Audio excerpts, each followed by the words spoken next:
I'm sure most of you have heard this song, These Are the Days of Elijah. Can I tell you that not only are these the days of the prophet Elijah, but they are also the times of separation and the making of distinction. Hi, this is Barry Phillips with 10 Minute Torah, day number 5, the final day of Torah portion Ve'era. And again, the word means, and I appeared. Yah is going to show up and separate his people from those in the nations. Yah is about making distinction. Let's remember that he said in his word that he would separate the wheat from the tares, that which is genuinely his and has fruit, and that which is deceptive and offers no fruitfulness at all. He also will separate the nations, those that appear like goats to him and those that are sheep nations. Yeshua warned of those that would appear to him in the book of Matthew chapter 7, claiming to be with him, for him, and of him, and he will say, I don't know you. So there is a group of people who believe themselves rightly attached and identified with Yeshua, and he doesn't recognize them. So there is a distinction to be made in the earth. Around 2003, 2004, at House of David, we invited Dr. Neil Snyder, Professor Emeritus from the University of Virginia. And he came to teach on his book that he had written, His Name is Yahweh.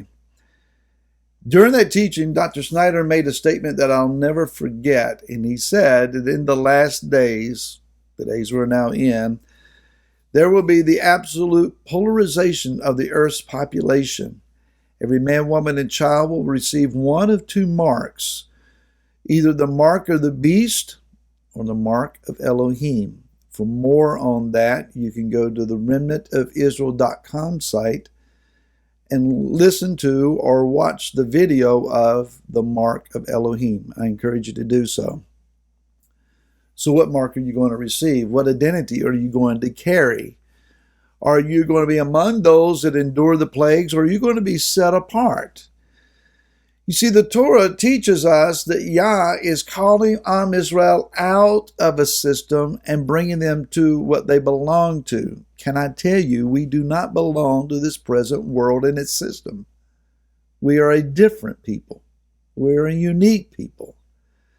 And enabling us to see that, we're going to have to be willing to go through the process of sifting and separations. Now, let's consider this. The plagues come to Mitzrayim in 3 sets of 3. That is the first 9. The first of each set begins with an encounter of Pharaoh at the river. The second of each set encounters Pharaoh in the palace. And then the third of each set just happens with no warning at all. So we're now in the second set of 3, which begin with what we call flies. At least that's in our translations. The idea is that as he is encountered at the river, Moshe and Aaron say to Pharaoh, the land's going to be filled with a rove. What is that? Well, it's a swarm. It's that which swarms or crawls, and it's a mixture of that. The word flies is in italics in the King James Version, which suggests it's a suggested translation, not necessarily 100% accurate. The word here, arov, is rooted in arab, which means to pledge, exchange, to mortgage, to occupy or undertake for, to give pledges to or surety for. What are you willing to sell of yourselves in order for a sense of well-being and protection and compliance? Again, be careful about the demand that you comply. Be on guard that you do not comply to the systems of this world. Now, the rabbinical take on the word is that it means a swarming or crawling of snakes, scorpions, and other venomous creatures. I would hate to think that that would be an accurate translation, but it very well may be. The thing is, this plague did not show up in Goshen. it did not affect the people of Yah, but it certainly affected the Mitzrites. Matter of fact, whatever these were, flies, snakes, scorpions, venomous creatures, it filled their houses and it overwhelmed them, and it was detestable to them. Pharaoh gets so agitated, he finally says to Moshe and Aaron, you people go worship. Go do your worship thing. Go appease your God. Remember, in pagan thought, worship of an idol meant appeasing that idol so that no harm would come. I'm tired of this. Go appease your God so that he stops doing this stuff in my land. It's kind of the heart and the mind that says, worship your Elohim, worship your God, you bunch of Christian folks, you bunch of weird Hebrew people, you bunch of Jews, go ahead and worship your God, but do it in the land. You're not going to be freed by it. You're going to be controlled in it. You're going to do it in a way that is acceptable to us. Be careful you don't color outside our acceptable lines. Again, be sure you comply. Moshe says, no deal. We're going to go 3 days into the wilderness to get away from you and all that is corrupt in you so that we're able to worship him correctly. Notice that this timid man who didn't want this job is growing bolder.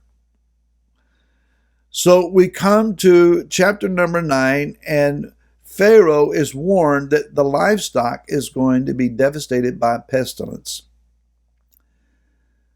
All of their livestock, horses, cattle, other animals, they all die, but not in Goshen. What's going on here? It could be then that we're seeing their cattle, their meat supply, their horses, their machinery, their war machines, their means of transportation are affected. You know, we just assume that everything is going to keep moving. Everything is still going to work. But in these last days, we might find the power grid goes down, fuel supplies go out. We could be challenged, except it didn't happen in Goshen. Let me tell you this.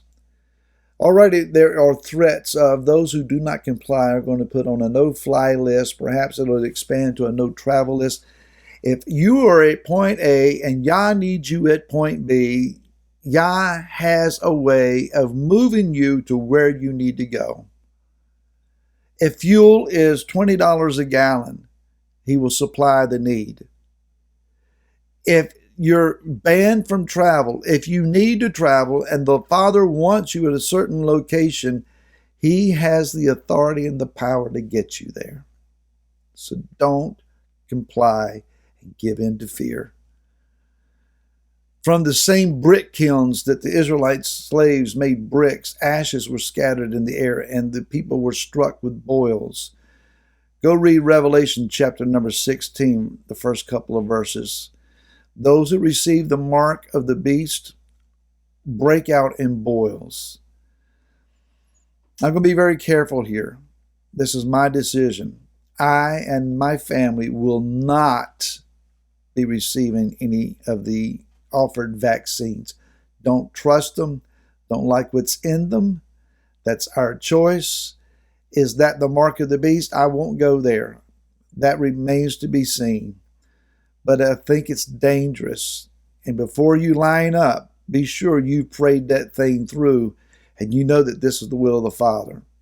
I caution you, take plenty of time to seek his face over it, not out of fear, but out of sound judgment. And then we come to a place where hail falls upon the earth and fire, as the hail hits the earth and breaks open, fire runs along the ground. Pharaoh is terrified. He's repenting and he's trembling. But I want you to listen to what Yah says. In chapter number 9, he says, if I have stretched out my hand and struck you and your people with pestilence, then you would have been cut off from the earth. And for this reason, I've raised you up to show you my power in order to declare my name in all the earth. That's verses 15 and 16. Yah says, if you think this is bad, I'm holding back. Yah's holding back so far. Be sure that you walk in shalom and that you seek the face of the Father. Shabbat shalom to you and your family. This is going to get good, folks. We'll see you again next week.